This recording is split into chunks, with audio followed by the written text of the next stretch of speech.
네, 이현종 문화일보 논설위원 초대했습니다. 네. 자, 저희가 앞서 얘기했습니다만은 또 지금 이제 새로 들어와서 뉴스 보신 시청자 여러분들 많으시니까 감사하다, 감명 깊었다라는 말이 뭐 대부분이었죠, 기자회견에서요. 네, 그렇습니다. 전반적으로 이번 사태 통해서 보여준 한국민 또 한국 정치권 대통령에 대한 감사, 또 병원에 대한 감사, 하여튼 감사의 말로 전체적으로 다 포함한 것 같습니다. 네. 그러면서도 특히 중간중간에 한국말을 넣으면서 한국민에 대해서 함께 하려고 하는 그런 게 비쳤고요. 특히 이번 사건에 대한 어떤 뭐 자기의 어떤 견해라든지 예. 또 경험 문제라든지 민감한 부분에 대해서는 언급을 회피했습니다. 예. 그거는 결국 앞으로 자신의 발언이 피해자 입장이기 때문에 어떤 사건에 영향을 미칠 수 있고 그렇기 때문에 아마 언급을 피한 것 같습니다. 예. 뭐 불행한 일이다, 뭐 유감이다, 뭐 이런 얘기도 아예 그렇죠. 아예 하지 좋은 않죠. 측면만 적극적으로 부각을 시킨 것 같습니다. 네. 참 그 피해자 입장인데도 오히려 자신이 뭐 큰 도움을 받은 수혜자인 것처럼 오랫동안 감사하다, 정말 감명 깊었다, 절대로 잊지 않겠다 이런 말들을 하는 것이 아주 인상적이었습니다. 하여튼 외교적인 물론 뭐 발언이기도 하겠지만 특히 이제 그 속에 진정성들이 많이 배어나는 것 같습니다. 네. 특히 이제 그동안 5일 동안 병원에 입원하면서 보여줬던 한국민들의 따뜻한 여러 가지 어떤 성원이라든지 뭐 여러 가지 이 정치권이라든지 모든 사람들이 함께 또 이 쾌유를 빌었던 이런 것에 대한 하여튼 감사의 표정들이 아주 묻어 나오는 것 같습니다. 예. 자, 이동하는 모습을 잠깐 한번 볼까요? 기자회견 끝내고 곧바로 병원 아래쪽으로 내려가서 준비된 차량을 타고 대사관저, 서울 정동에 있는 대사관저를 향했고, 불과 한 5분, 10분 만에 대사관저에 도착해서 지금은 대사관저에 있습니다. 거기서 아마도 밀린 업무들 좀 보고도 받고, 휴식도 취하고, 대사관 출근은 내일부터 하게 될지, 어찌 될지 모르겠습니다. 아주 밝게 손을 흔들면서 밝은 표정으로 실밥은 다 뺐지만 반창고는 여전히 붙이고 있었고요. 네, 집에 가서 아마 아들 세준이하고 네. 그리고 이제 애견 그릭스비를 가장 먼저 아주 봤을 것 같습니다. 네. 세준이는 아직 이게 무슨 영문인지 모를 테고요. 네, 뭐 아빠가 왜 안 오나 했을 테고. 그릭스비 아까 기자회견 때도 그릭스비 이름까지 부르더라고요. 네, 그렇죠. 가족처럼요. 가족의 한 일원으로 이제 생각하는 것 같습니다. 특히 이제 이 그 리포트 대사 같은 경우는 이게 주변에 저희 회사도 정동에 있는데 주변에 예. 산책할 때 항상 이 애견 그릭스비와 함께 이렇게 하는 모습들이 간혹 보여지기도 합니다. 예. 저 리포트 대사의 그러니까 부모님도 손자를 세준이라고 부른다고 하더라고요. 네. 미국 이름으로 안 부르고요. 아마 5월 달에 오신다고 그러죠. 와서 이제 그렇습니까? 방문해서 이제 리포트 대사도 보고 예. 또 특히 이제 손자도 처음으로 아마 대면을 한다고 합니다. 특히 이번 과정을 통해서 이제 그 인터뷰 보여준 거 보면 역시 우리 아들이 뭐 잘하고 있고 또 아들이 또 이거에 대해서 이 대응을 잘할 것이다. 이거에 네. 대한 믿음들을 보여준 것 같습니다. 예.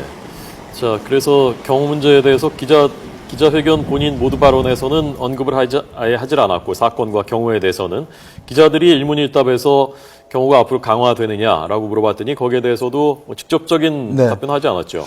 아마 이제 일단 그동안 이제 우리나라 입장에서는 경찰에서 요인 경호를 대상은 아니었습니다. 요인 경호 대상 아니었는데 이번 사건을 통해서 일단 경찰청에서 일단 요인 대상으로 지정을 했고요. 네. 그래서 아마 경찰이 상시적으로 일단 경호를 할 것 같습니다. 물론 대사관 자체 경호도 붙겠지만은 일단 당분간은 이 경찰청에서 요인 경호를 계속 할 것 같습니다. 예.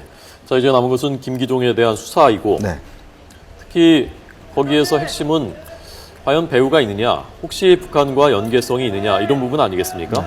이런 부분을 밝혀내기가 쉽지는 있다고 하더라도 쉽지는 않을 수도 있고요. 그리고 지금까지는 대체로 종북의 성향은 있는 것 같지만 어떤 조직적인 배후가 있는 건 아닌 것 같다라고 보는 분들이 조금 더 많은 것 같기도 하고요. 그동안 이 김기종의 어떤 그 행태를 잘 아는 분들 입장에서 본다면 예. 특히 이제 굉장히 그 극좌 행동주의자 입장이었고요. 또 이런 사건들을 그동안 수차례 했었고. 네. 근데 특히 이제 이 북한에 자주 2007년 이후에 한 7차례 정도 갔다 왔지 않습니까? 네. 특히 오늘 아침 이제 보도에 따르면 북한에 갔을 때 지난번 간첩단 사건이 왕재산 사건 관련자들과 함께 갔었다는 것. 그 중에 한 번이 그랬다는 얘기죠. 그런 관련이 있고 또 이 범민련 관련 회의록들을 가지고 있었다는 것. 그다음에 이제 김정일의 노작들을 그걸 같이 소유하고 있었다는 것. 네. 이제 그런 것들이 일단 현재로 이제 단서가 잡히는데. 예. 그렇지만 아직까지는 조직적으로 어떤 것에 지시를 받았다든지 또 조직과 연관돼서 누구에게 알리고 했다든지 예. 아직 그런 증거들은 확보를 하지 못한 것 같습니다. 네. 그래서 경찰 쪽에서는 이런 부분들 계속 지금 주시를 하고 있는데 아무래도 앞으로의 수사 방향도 중점적으로 이제 물론 지금 여러 가지 이제 이 트위터라든지 뭐 문자라든지 여러 가지 어떤 사이버의 어떤 증거들을 수집을 하게 되겠죠. 예. 그럼 누구와 통화를 했고 누구와 교신을 했는지 이런 것들이 밝혀지면 특히 이제 최근에 보면 그 범민련 간부와 한 70차례 정도 통화를 했다고 이제 통화 기록이 나온 것 같습니다. 그렇다면 과연 그 사람과 왜 통화를 했는지 그런 것들이 좀 수사에 중요한 초점이 될 것 같습니다. 예. 자, 그 부분은 좀 수사 결과를 좀 지켜봐야 될 필요가 있을 것 같고요. 네.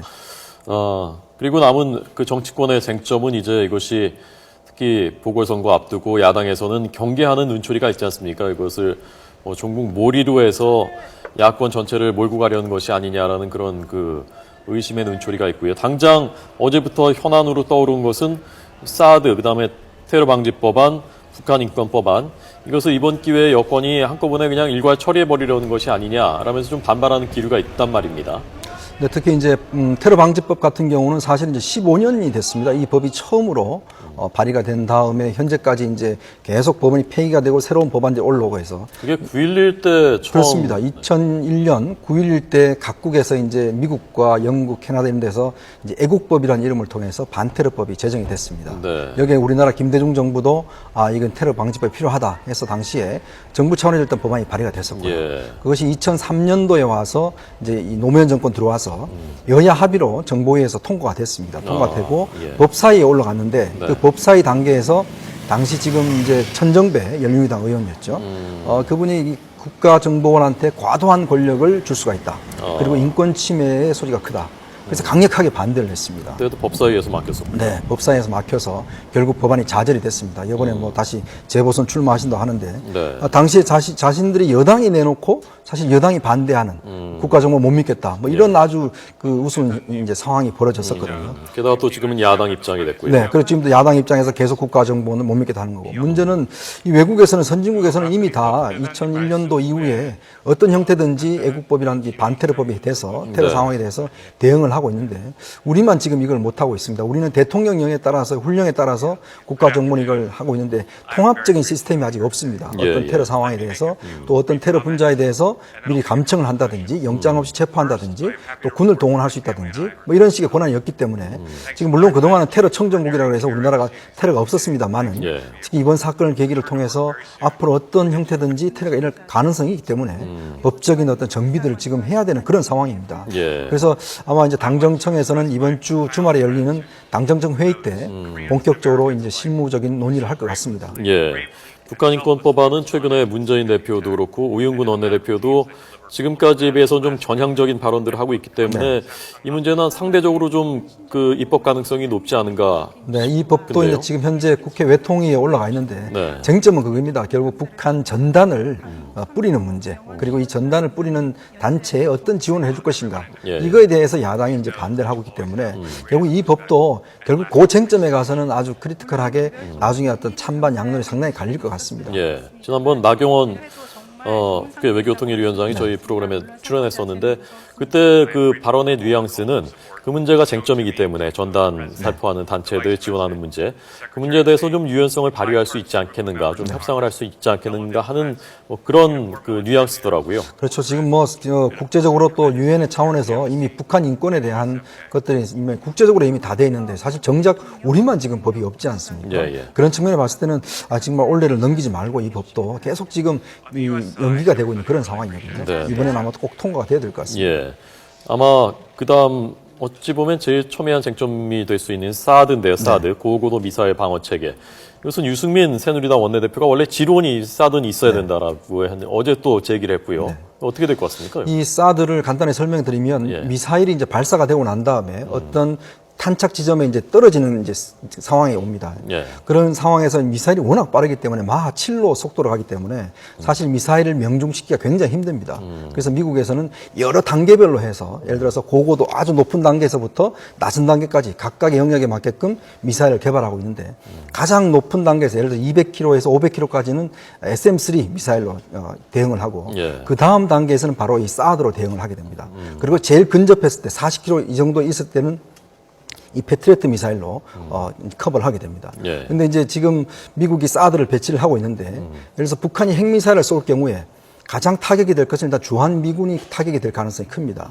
그러면 우리나라의 평택이나 이런 데 사드를 배치하는 문제가 현재 가장 큰 쟁점인데 네. 이 중국이 사실은 반대를 굉장히 하고 있습니다. 왜냐하면 이 사드를 위해서는 이 엑스밴드라는 아주 광범위한 한 1500km를 관장하는 이 레이더망이 갖춰지게 됩니다. 그럴 경우에는 중국 모든 지역에 미사일 정보가 이제 체크가 되게 되는 거죠.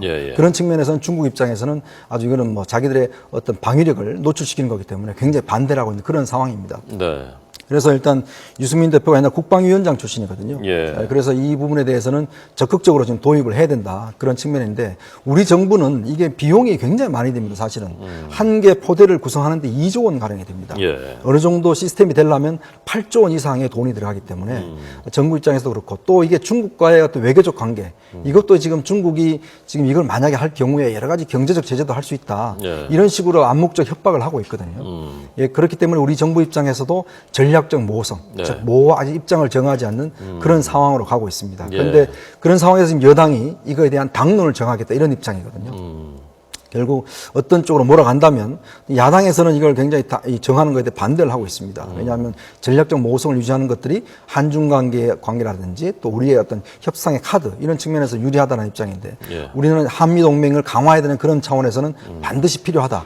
그런 차원에서 지금 여당과 정부가 추진하고 있는 그런 상황이죠. 네. 자, 김기종은 지금 그 발목 수술을 오늘 받는다고 합니다. 어제 그 황선 씨 남편이죠, 윤기진 씨가 얼굴에 상처 조금 났는데 라는 말을 하기도 했고 또 어떤 사람은 옳은 일 했기 때문에 만나러 왔다 하고 그 같은 비슷한 성향의 사람이 경찰서로 찾아오기도 했었습니다. 지금 수사 상황을 취재기자를 연결해서 잠깐 들어보도록 하겠습니다. 최원석 기자 나와 있습니까? 예, 기자? 최원석입니다. 경찰 수사 상황 자세히 전해 주시죠. 예, 경찰은 아직까지 김기종 씨의 국가보안법 위반 혐의를 뒷받침할 증거를 찾는 데 주력하고 있습니다. 압수물 가운데 10여 건에서 이적성이 확인됐다는 외부 감정 결과를 통보받았다고 밝혔는데요. 김정일의 영화예술론과 권민연 남측본부의 민족의 진로 등 서적과 관행물 등이 포함됐습니다. 김기종 씨가 어떤 목적으로 이 자료들을 갖고 있었고 또 국가보안법에 어긋날 만한 행동을 했는지까지는 아직 수사가 더 필요한 부분입니다. 경찰은 일단 그 진술 조사 과정에서 김기종 씨가 김일성을 항일운동을 했던 20세기 민족 지도자라고 한 발언 등을 일부 공개하기도 했습니다. 하지만 공식 브리핑에서 전체적인 맥락과 질문을 자세히 설명하지는 않았습니다. 이에 대해 김씨 변호인 측은 지난 토요일과 일요일 변호인이 입회하지 않는 상황에 경찰 보안과 형사들이 김기종 씨를 상대로 유도 질문을 했다며 경찰 입맛에 맞는 질문에 대한 답변들만 언론에 공개해 김 씨에게 종북 색깔 입히기를 하고 있다고 반박했습니다. 네. 자, 김기종이 오늘 발목 수술 받는다고 했었는데 수술 받았습니까, 지금?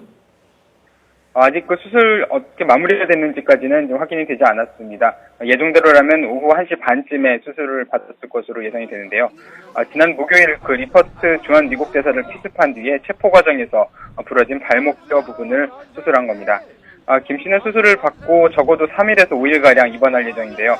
경찰은 일단 그 담당 형사를 병원에다가 파견을 해서 김 씨를 구속 상태로 계속 조사하고 김 씨가 퇴원한 뒤에 사건을 검찰에 넘길 예정이라고 밝혔습니다.